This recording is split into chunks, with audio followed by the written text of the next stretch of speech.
Hey guys, welcome to government jobs Gyan YouTube channel. Guys, आज की इस वीडियो में हम बात करेंगे एसएससी स्टेनोग्राफर के recruitment notification online form apply process के बारे में। जी हाँ दोस्तों, स्टाफ सिलेक्शन कमीशन ने स्टेनोग्राफर ग्रेड सी और डी के 731 खाली पदों को भरने के लिए नोटिफिकेशन रिलीज कर रखा है। कैसे आप इस भर्ती में पार्टिसिपेट करने के लिए अपने फॉर्म अप्लाई कर सकते हो बिना कोई मिस्टेक किए हुए, इसकी पूरी जानकारी हम आपको step by step OTR registration से लेकर प्रिंट तक इस वीडियो में देंगे। बस आपको इस वीडियो को स्किप किए बिना शुरू से लेकर एंड तक देखना है। उसके बाद वीडियो पसंद आए तो इसे लाइक और शेयर कर दें। चैनल पर नए हो तो इसे सब्सक्राइब कर लें। साथ ही साथ आपको अपना फॉर्म अप्लाई करते हुए जो जो भी प्रॉब्लम फेस हो रही है उन सभी का हल आपको इस वीडियो में मिल जाएगा। कैसे यहाँ पर आपको अपना फेस ऑथेंटिकेशन करना है, लाइव फोटो आपको कैसे कैप्चर करना है, सिग्नेचर और बाकी के डॉक्यूमेंट आपको कैसे अपलोड करने हैं, और यहाँ पर आपको कैसे अपना फॉर्म अप्लाई करना है जिससे आपका फॉर्म रिजेक्ट न हो, इसकी पूरी जानकारी आपको हम इस वीडियो में देंगे। साथ ही साथ आपको ये भी बताएंगे कि कौन सी वो कॉमन मिस्टेक है जिसे करने से आपका फॉर्म रिजेक्ट हो सकता है, तो आपको उस मिस्टेक को अवॉइड करते हुए अपना फॉर्म अप्लाई करना है। तो बिना कोई वक्त गंवाए चलिए शुरू करते हैं। आपको इस वीडियो के डिस्क्रिप्शन बॉक्स में हमारी वेबसाइट ind सरकारी-नौकरी.in के इस पेज का लिंक मिल जाएगा। यहाँ पर आपको इस भर्ती के रिगार्डिंग सभी डिटेल्स प्रोवाइड कर दी गई है। स्टाफ सिलेक्शन कमीशन एसएससी ने यहाँ पर स्टेनोग्राफर ग्रेड सी और डी के 731 खाली पदों को भरने के लिए नोटिफिकेशन रिलीज कर दिया है। आप 24 अप्रैल 2026 से 15 मई 2026 तक अपने फॉर्म अप्लाई कर सकते हो। फीस पेमेंट की लास्ट डेट 16 मई 2026 है। फॉर्म में करेक्शन आप 20 से 21 मई के बीच में कर सकते हो। एग्जाम आपका जुलाई या फिर अगस्त 2026 में कंडक्ट होगा। आकर्षक सैलरी पैकेज यहाँ पर आपको प्रोवाइड कराया जाएगा। 12वीं पास कैंडिडेट अप्लाई कर सकते हैं, प्लस उनके पास यहाँ पर 100 वर्ड प्रति मिनट टाइपिंग स्पीड होनी चाहिए हिंदी या फिर इंग्लिश में ग्रेड सी की पोस्ट के लिए, और ग्रेड डी की पोस्ट के लिए 80 वर्ड प्रति मिनट टाइपिंग स्पीड होनी चाहिए हिंदी या फिर इंग्लिश लैंग्वेज में। आयु सीमा आपके 18 से 30 साल ग्रेड सी के लिए है, 18 से 27 साल यहाँ पर ग्रेड डी के लिए रखी गई है। जनरल ओबीसी ईडब्ल्यूएस को 100 रुपये फीस देनी है। एससी एसटी वुमेन और पीडब्ल्यूडी के लिए कोई फीस नहीं है। फीस का अमाउंट आप ऑनलाइन मोड से debit card, credit card, net banking या फिर यूपीआई के माध्यम से जमा करा सकते हो। सिलेक्शन आपका कंप्यूटर बेस्ड एग्जाम और स्किल टेस्ट के आधार पर होगा। आप ऑल इंडिया से ऑनलाइन मोड में अप्लाई कर सकते हो। उसके लिए आपको इस पेज को नीचे स्क्रॉल डाउन करना है, इंपॉर्टेंट लिंक सेक्शन में आना है, ऑफिशियल नोटिफिकेशन पीडीएफ लिंक पर क्लिक करके इस भर्ती के नोटिफिकेशन को ओपन कर लेना है और इसमें से आपको पूरी डिटेल रीड कर लेनी है। यहाँ पर आपको सभी डिटेल्स प्रोवाइड कर दी गई है, जैसे कि क्या पोस्ट का नाम है, कितनी उसके लिए नंबर ऑफ वैकेंसीज है, कैसे आप अप्लाई कर सकते हो, कब से कब तक आप अप्लाई कर सकते हो, क्या आपका एलिजिबिलिटी क्राइटेरिया होना चाहिए। यहाँ पर पूरी जानकारी आपको इस नोटिफिकेशन में दे दी गई है। आप सभी डिटेल्स यहाँ से रीड करें, उसके बाद अपने फॉर्म अप्लाई कर लें।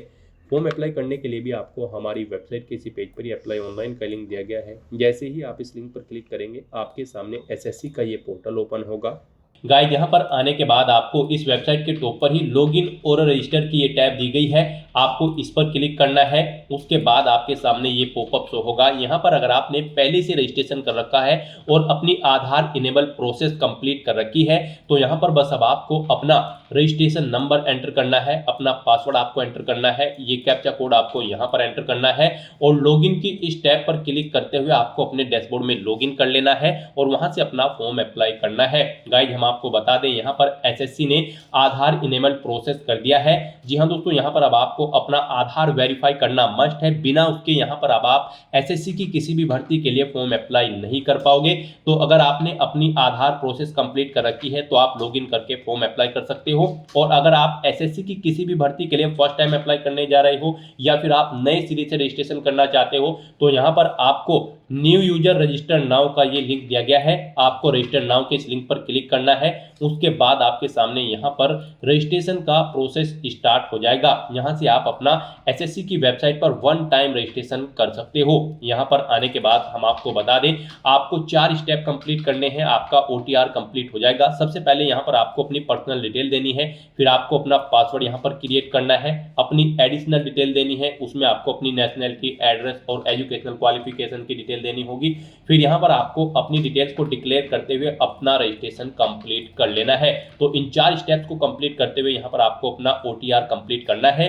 उसके लिए यहाँ पर अब आपको कंटिन्यू की स्टेप पर क्लिक कर देना है। जैसे ही आप स्टेप पर क्लिक करेंगे आपके सामने यहाँ पर रजिस्ट्रेशन का फॉर्म स्टार्ट हो जाएगा। यहाँ पर अब आपको सबसे पहले अपनी पर्सनल डिटेल देनी है। इसमें यहाँ पर सबसे पहले आपको ऑप्शन दिया गया है क्या आपके पास यहाँ पर आधार कार्ड है। यहाँ पर SSC ने अब भर्तियों के लिए आधार कार्ड मस्ट कर दिया गया है। आधार प्रोसेस आपको इनेबल कर लेनी है। तो अगर आपके पास आधार है तो आप यस ऑप्शन सेलेक्ट करेंगे। और गाइस यहाँ पर अगर आपके पास आधार नहीं है उसके लिए भी ऑप्शन है। अगर यहाँ पर आपके पास आधार नहीं है तो आप नो ऑप्शन सेलेक्ट करेंगे।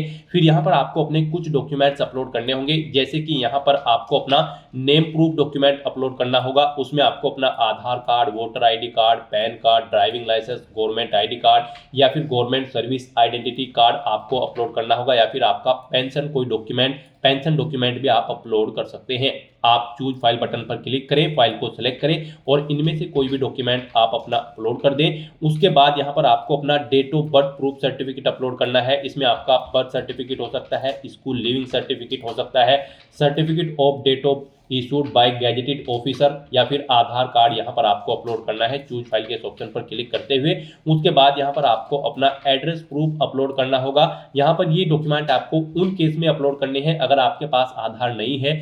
एड्रेस प्रूफ में आपको अपना आधार कार्ड या फिर वोटर ID कार्ड या फिर ड्राइविंग लाइसेंस या फिर बैंक की स्टेटमेंट यहाँ पर आपको अपलोड कर देनी है, या फिर रेंट का एग्रीमेंट या फिर इनकम टैक्स असेसमेंट ऑर्डर यहाँ पर आप अपलोड कर सकते हैं। चूज फाइल के इस बटन पर क्लिक करते हुए उसके बाद यहाँ पर आपको अपना फोटो अपलोड करना है। चूज फाइल के बटन पर क्लिक करते हुए फिर यहाँ पर आपको अपना जेंडर प्रूफ अपलोड करना है। जेंडर प्रूफ में आपका आधार कार्ड हो सकता है, वोटर ID कार्ड हो सकता है, बर्थ सर्टिफिकेट हो सकती है या फिर आपका स्कूल लिविंग सर्टिफिकेट हो सकता है। यहाँ पर अगर आपके पास आधार नहीं है तो आपको इन सारे डॉक्यूमेंट्स को यहाँ पर अपलोड करना होगा। बेस्ट है यहाँ पर आपके पास आधार है तो आप आधार की डिटेल दें। यहाँ पर मोस्टली इंडिया में सभी के पास अब आधार अवेलेबल है, तो यहाँ पर आपको यस का ऑप्शन सेलेक्ट करना है do you have a Aadhaar card में।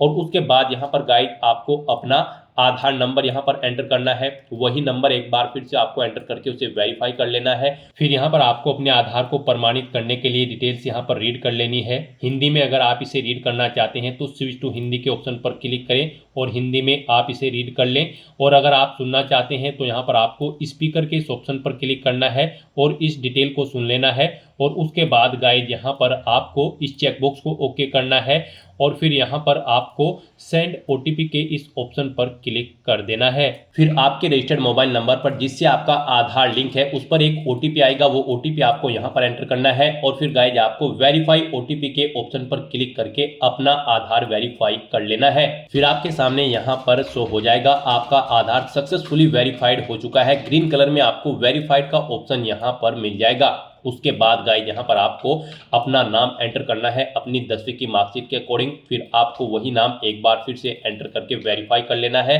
फिर आपसे पूछा गया है कि क्या आपने कभी अपना नाम चेंज किया है। अगर किया है तो आप यहाँ पर यस ऑप्शन सेलेक्ट करें और फिर वो चेंज नेम यहाँ पर आप एंटर करें। फिर उसे एक बार फिर से एंटर करके वेरीफाई कर लें। और अगर आपने अपना नाम कभी चेंज नहीं किया है तो यहाँ पर आपको नो ऑप्शन ही सिलेक्ट रहने देना है। उसके बाद यहाँ पर आपको अपना जेंडर सिलेक्ट करना है, आप मेल हो, फीमेल हो या फिर ट्रांसजेंडर, आप अपने अकॉर्डिंग ऑप्शन सेलेक्ट करें। दोबारा से अपना जेंडर सेलेक्ट करके उसे वेरीफाई कर लें। फिर यहाँ पर आपको अपनी डेट ऑफ बर्थ सेलेक्ट कर लेनी है इस कैलेंडर में से। यहाँ पर आपको अपनी ये डेट ऑफ बर्थ अपनी 10वीं की मार्कशीट के अकॉर्डिंग सेलेक्ट करनी है। वही डेट ऑफ बर्थ आपको एक बार फिर से सिलेक्ट कर लेनी है कैलेंडर में से वेरिफिकेशन के लिए। फिर यहाँ पर आपको अपने फादर का नाम एंटर करना है। उसके बाद यहाँ पर आपको अपने फादर का नाम एक बार फिर से एंटर करके उसे कंफर्म कर लेना है। फिर आप अपनी मदर का नाम एंटर करें, अपनी मदर का नाम एक बार फिर से एंटर करके उसे कंफर्म कर ले। आपके फादर और मदर का नेम भी आपकी 10वीं की मार्कशीट के अकॉर्डिंग होना चाहिए और इनके नाम से पहले मिस्टर, मिसिस, श्रीमती, लेट या फिर डॉक्टर नहीं लगाना है आपको। उसके बाद यहाँ पर आपको अपना 10वीं क्लास का एजुकेशन बोर्ड सेलेक्ट करना है, किस बोर्ड से आपने यहाँ पर अपनी 10वीं क्लास पास आउट की है। उसके बाद यहाँ पर आपको उसे दोबारा से सिलेक्ट करके कंफर्म कर लेना है जिस बोर्ड से आपने अपनी 10वीं क्लास यहाँ पर पास आउट की है। उसके बाद गाइस यहाँ पर आपको अपनी 10वीं क्लास का रोल नंबर देना है, एक बार फिर से उसे एंटर करके कंफर्म कर लेना है। फिर पासिंग ईयर आपको सिलेक्ट कर लेना है, किस ईयर में आपने अपनी 10वीं क्लास पास आउट की है। हाईएस्ट क्वालिफिकेशन क्या है आपकी, 10वीं, 12वीं, ग्रेजुएशन, पोस्ट ग्रेजुएशन, आप अपने अकॉर्डिंग यहाँ पर ऑप्शन सेलेक्ट करें। फिर यहाँ पर आप दोबारा से अपनी हायर क्वालिफिकेशन सेलेक्ट करें। उसके बाद यहाँ पर आपको अपना मोबाइल नंबर और ईमेल आईडी एंटर करनी है और इन्हें यहाँ पर आपको वेरीफाई कर लेना है। इनके सामने आपको सेंड ओटीपी का ऑप्शन दिया गया है, आप सेंड ओटीपी के ऑप्शन पर क्लिक करें। उसके बाद आपके रजिस्टर्ड मोबाइल नंबर और ईमेल आईडी पर ओटीपी आएंगे। वो ओटीपी आप यहाँ पर एंटर करके अपने मोबाइल नंबर और ईमेल आईडी को वेरीफाई कर लें और उसके बाद गाइस यहाँ पर आप सेव एंड नेक्स्ट के इस ऑप्शन पर क्लिक कर दें। इस तरह से यहाँ पर आपकी पर्सनल डिटेल सक्सेसफुली सेव हो जाएगी। उसके बाद यहाँ पर आपको एक रजिस्ट्रेशन नंबर प्रोवाइड करा दिया गया है। यह रजिस्ट्रेशन नंबर आपको केयरफुली नोट डाउन करके रख लेना है फ्यूचर यूज के लिए। यह रजिस्ट्रेशन नंबर आपकी रजिस्टर्ड मोबाइल नंबर और ईमेल आईडी पर भी सबमिट कर दिया गया है, तो आप इसे केयरफुली नोट डाउन करके रखें फ्यूचर यूज के लिए। और यहाँ पर अब आपको कंटिन्यू के इस ऑप्शन पर क्लिक कर देना है। नेक्स्ट आपके सामने कुछ इस तरह से इंटरफेस ओपन होगा। अब यहाँ पर आपको जो रजिस्ट्रेशन नंबर मिला है वो रजिस्ट्रेशन नंबर आपको एंटर करना है। उस रजिस्ट्रेशन नंबर के साथ साथ ही आपकी ईमेल आईडी और मोबाइल नंबर पर एक पासवर्ड भी आया होगा, वो पासवर्ड यहाँ पर आपको एंटर करना है। उसके बाद आपको ये कैप्चा कोड यहाँ पर एंटर करना है और फिर गाइस यहाँ पर आपको साइन इन के इस ऑप्शन पर क्लिक कर देना है। नेक्स्ट यहाँ पर आपको अपना पासवर्ड चेंज करना है। यहाँ पर अब आपको सबसे पहले अपना ओल्ड पासवर्ड एंटर करना है, वो वाला पासवर्ड जो आपके रजिस्टर्ड मोबाइल नंबर और ईमेल आईडी पर आया है आपके रजिस्ट्रेशन नंबर के साथ। और उसके बाद यहाँ पर आपको अपना नया पासवर्ड क्रिएट करना है। यहाँ पर इस पासवर्ड को क्रिएट करने के लिए आपको गाइडलाइन दी गई है। आपका पासवर्ड कम से कम 8 कैरेक्टर का होना चाहिए और ये अल्फा न्यूमेरिक फॉर्मेट में होना चाहिए। मींस आपके पासवर्ड में कम से कम एक अपर केस कैरेक्टर, एक लोअर केस कैरेक्टर, एक इंटीजर नंबर, एक स्पेशल कैरेक्टर जैसे कि @ या फिर $ होना चाहिए। तो इस फॉर्मेट में यहाँ पर आपको अपना पासवर्ड क्रिएट करना है। वही पासवर्ड आपको कंफर्म पासवर्ड फील्ड में एंटर करना है। उसके बाद यहाँ पर आपको एक सिक्योरिटी क्वेश्चन सेलेक्ट करना है। यहाँ पर आप कोई भी सिक्योरिटी क्वेश्चन सेलेक्ट करें, उसका आंसर दें। फिर यहाँ पर आप दूसरा सिक्योरिटी क्वेश्चन सेलेक्ट करें और फिर उसका आंसर यहाँ पर आप दें। और उसके बाद गाइस यहाँ पर आप सेव एंड नेक्स्ट के इस ऑप्शन पर क्लिक कर दें। इस तरह से यहाँ पर आपका पासवर्ड चेंज हो जाएगा। फिर आपके सामने कुछ इस तरह से इंटरफेस ओपन होगा। अब यहाँ पर आपको दोबारा से अपना रजिस्ट्रेशन नंबर एंटर करना है, अपना पासवर्ड आपको एंटर करना है। नया पासवर्ड जो आपने चेंज किया है वो पासवर्ड यहाँ पर आपको एंटर करना है। ये कैप्चा कोड आपको यहाँ पर एंटर करना है और उसके बाद गाइस आपको लॉगिन के इस ऑप्शन पर क्लिक कर देना है। लॉगिन करने के बाद अब यहाँ पर आपको अपनी एडिशनल डिटेल्स प्रोवाइड करानी है। सबसे पहले यहाँ पर आपको अपनी कैटेगरी सिलेक्ट कर लेनी है, किस कैटेगरी से आप बिलोंग करते हैं। फिर यहाँ पर आपको अपनी कैटेगरी दोबारा से सिलेक्ट करके उसे वेरीफाई कर लेना है। फिर आपको अपनी नेशनलिटी यहाँ पर सिलेक्ट कर लेनी है। यहाँ पर सिटीजन ऑफ इंडिया अगर आप इंडिया से हैं। उसके बाद अगर आप नेपाल, भूटान या फिर टाइबेटियन हैं तो यहाँ पर आप अपने अकॉर्डिंग ऑप्शन सेलेक्ट करें। यहाँ पर अगर आप अदर कंट्री से हैं तो फिर यहाँ पर आपको अपनी नेशनलिटी की डिटेल देनी है। और अगर आप इंडिया से हैं तो यहाँ पर आप इंडिया सेलेक्ट करें, फिर आपको ये डिटेल नहीं देनी है। उसके बाद यहाँ पर आपसे पूछा गया है कि क्या आपकी बॉडी पर कहीं कोई कट या तिल का निशान है, तो उस पैलेस का नाम यहाँ पर आप एंटर करें।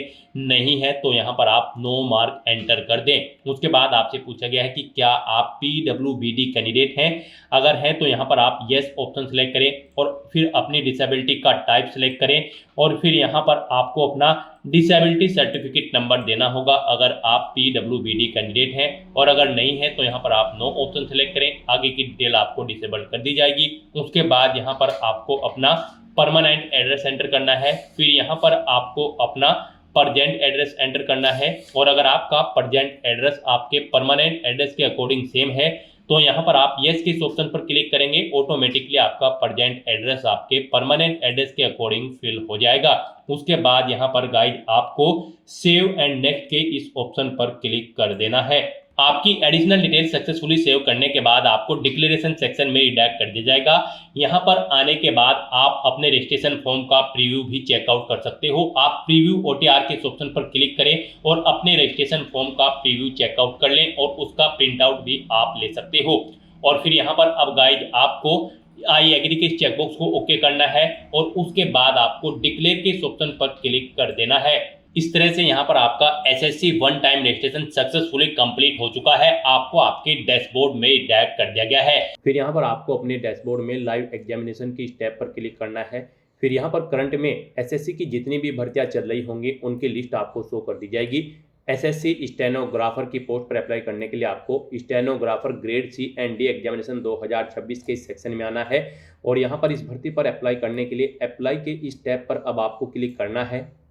फिर आपके सामने यहाँ पर ये कुछ जनरल इंस्ट्रक्शंस ओपन होंगे। फॉर्म फिल करने से पहले आपको इन्हें केयरफुली रीड आउट करना है, पेज को नीचे स्क्रॉल डाउन करना है और यहाँ पर अब फिल फॉर्म के इस टैब पर क्लिक करना है। फिर यहाँ पर आपको आपकी पर्सनल डिटेल शो कर दी गई है। यहाँ पर आपकी पर्सनल डिटेल का जो डाटा है आपके OTR से फैच कर लिया गया है। जो डिटेल आपने OTR करते समय पर्सनल डिटेल में प्रोवाइड कराई थी वो यहाँ पर आपको फैच करके शो कर दी गई है। आपको सभी डिटेल्स केयरफुली चेकआउट करनी है। आप इसमें कुछ भी एडिट नहीं कर सकते हो। आपको इस पेज को नीचे स्क्रॉल डाउन करना है और गाइस यहाँ पर अब आपको नेक्स्ट के इस ऑप्शन पर क्लिक करना है। नेक्स्ट यहाँ पर आपको अपनी एजुकेशनल क्वालिफिकेशन की डिटेल प्रोवाइड करनी है। सबसे पहले यहाँ पर आपको अपनी हाईएस्ट क्वालिफिकेशन सेलेक्ट कर लेनी है, जो भी आपकी हाईएस्ट क्वालिफिकेशन है। उसके बाद यहाँ पर इस भर्ती के लिए जो इसेंशियल क्वालिफिकेशन है वो यहाँ पर आपको सिलेक्ट करनी है। आपने 12वीं पास आउट कर रखी है या फिर इसके इक्विवेलेंट एग्जाम या फिर डीम्ड ग्रेजुएशन सर्टिफिकेट आपके पास है आर्म फोर्सेज का, आप अपने अकॉर्डिंग ऑप्शन सेलेक्ट करेंगे।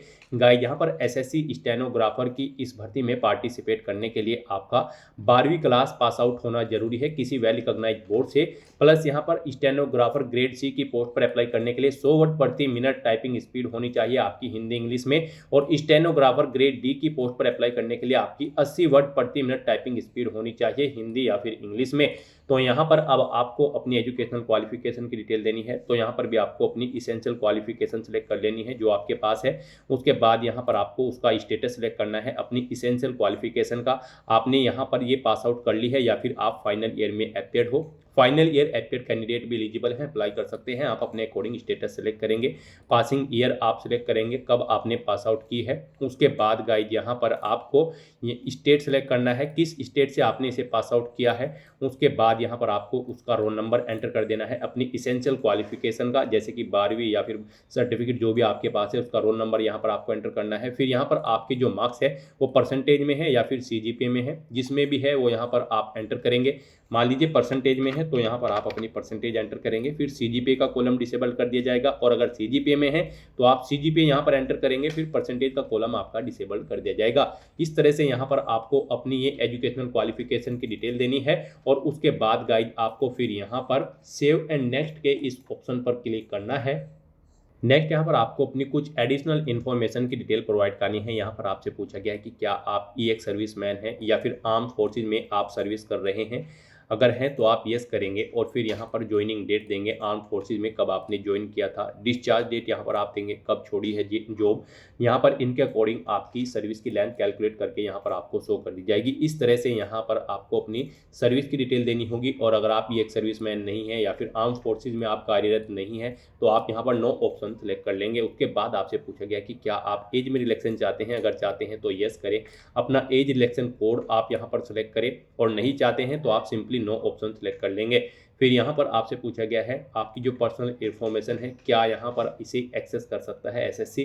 तो यहाँ पर आपको येस या नो अपने अकॉर्डिंग ऑप्शन सेलेक्ट कर लेना है। उसके बाद गाइड आपको फिर यहाँ पर सेव एंड नेक्स्ट के इस ऑप्शन पर क्लिक करना है। नेक्स्ट यहाँ पर आपको अपनी कुछ और एडिशनल इन्फॉर्मेशन प्रोवाइड करनी है। यहाँ पर अब आपको सबसे पहले अपने एग्जामिनेशन सेंटर सेलेक्ट करने हैं। यहाँ पर आप 3 एग्जामिनेशन सेंटर अपनी चॉइस के अकॉर्डिंग सेलेक्ट करें जहाँ पर आप एग्जाम में पार्टिसिपेट करना चाहते हैं। जिस सेंटर को आप फर्स्ट नंबर पर प्रीफरेंस देना चाहते हैं उसे फर्स्ट नंबर पर सेलेक्ट करें, जिसे सेकंड थर्ड पर रखना चाहते हैं उसे सेकंड थर्ड पर आप सेलेक्ट कर लें। उसके बाद आपसे पूछा गया है कि क्या आप person with benchmark disability candidate है और आपकी डिसेबिलिटी 40% से अबव है। यहाँ पर अगर होगी तो आप यस करेंगे और उसकी डिटेल देंगे। गाइस यहाँ पर अगर आपने PWBD का कॉलम में जब आपने रजिस्ट्रेशन किया था वहाँ पर नो ऑप्शन सेलेक्ट किया होगा तो फिर ये ऑप्शन यहाँ पर आपको डिसेबल देखने को मिलेगा, फिर आप इसमें कुछ भी चेंज नहीं कर सकते हो। और अगर वहाँ पर आपने इनेबल किया था तो फिर यहाँ पर आप यस करके अपनी डिटेल्स यहाँ पर PWBD की प्रोवाइड करा सकते हो। उसके बाद यहाँ पर आपसे पूछा गया है कि क्या आपको फिजिकल लिमिटेशंस हैं। अगर हैं तो आप यस करेंगे और फिर यहाँ पर उसका रिक्वायर्ड सर्टिफिकेट आप अपलोड करेंगे। चूज फाइल के ऑप्शन पर क्लिक करते हुए फाइल को सिलेक्ट करते हुए, नहीं है तो आप नो ऑप्शन सेलेक्ट कर लेंगे।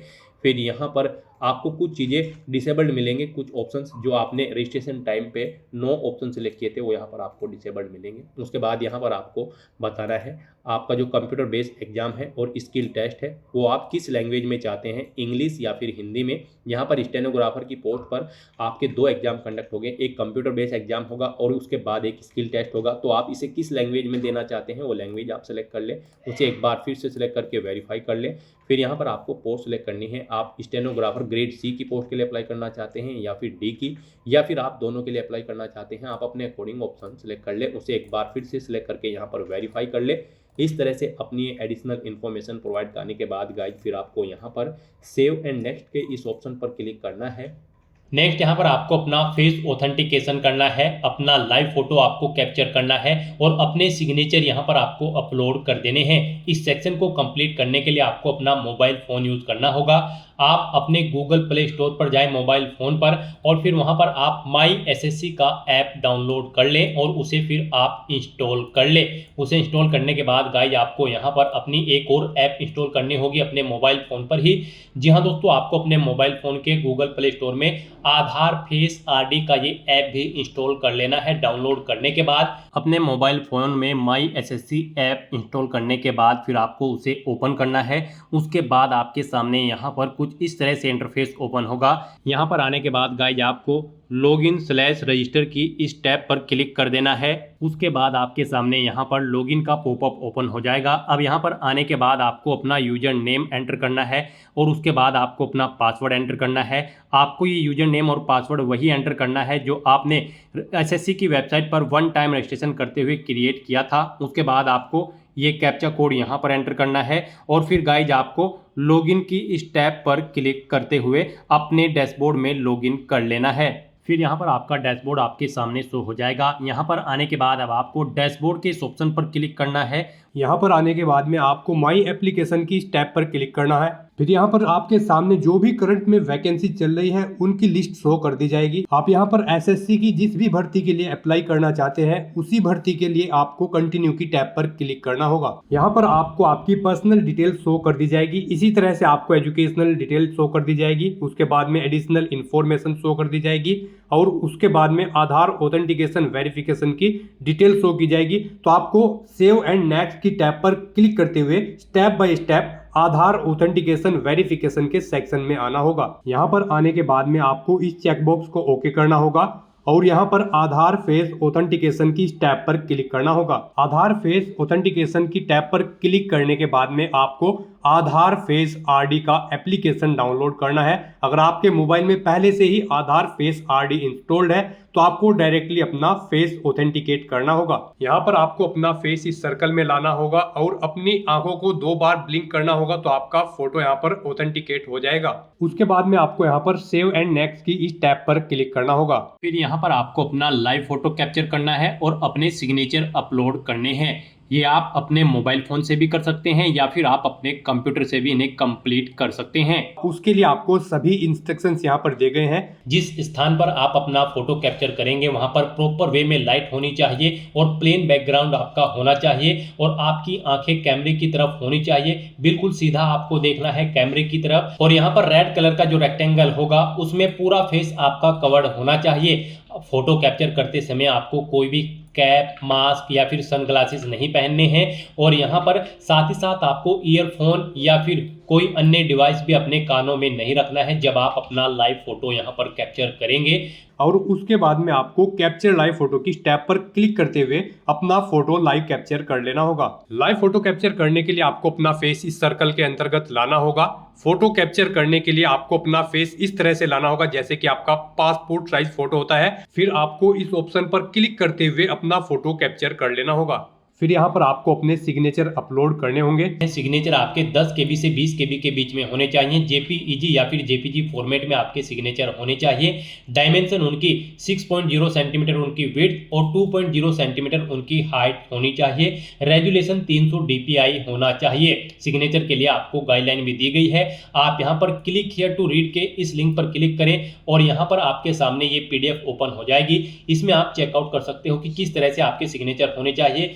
यहाँ पर एक बॉक्स के अंदर आपके सिग्नेचर होने चाहिए। कुछ इस तरह से यहाँ पर आपके सिग्नेचर एक्सेप्टेबल होंगे। गाइस इस फॉर्मेट में आपके सिग्नेचर एक्सेप्टेबल होंगे और इन फॉर्मेट्स में आपके सिग्नेचर यहाँ पर एक्सेप्टेबल नहीं होंगे। आपको इन्हें केयरफुली चेकआउट कर लेना है। एग्जांपल्स आपको यहाँ पर दिए गए हैं, इनके अकॉर्डिंग आपको अपने सिग्नेचर करने हैं। सिग्नेचर अपलोड करने के लिए आपको अपलोड योर सिग्नेचर की टैब पर क्लिक करना होगा। इस टैब पर आप क्लिक करें, अपनी फाइल को सिलेक्ट करें और यहाँ पर अपना सिग्नेचर अपलोड कर दें। उसके बाद में यहाँ पर आपको सेव एंड नेक्स्ट की इस टैब पर क्लिक करना होगा। तो दोस्तों इस तरह से आपका आधार ऑथेंटिकेशन वेरिफिकेशन कंप्लीट हो जाएगा, आपका लाइव फोटो कैप्चर हो जाएगा और आपके सिग्नेचर भी अपलोड हो जाएंगे। नेक्स्ट यहाँ पर आपको आपके एप्लीकेशन फॉर्म का पूरा प्रीव्यू शो कर दिया गया है। पीछे अब तक आपने जो डिटेल प्रोवाइड कराई है उनका प्रीव्यू आपको शो कर दिया गया है। आपको सभी डिटेल्स केयरफुली चेकआउट करनी है।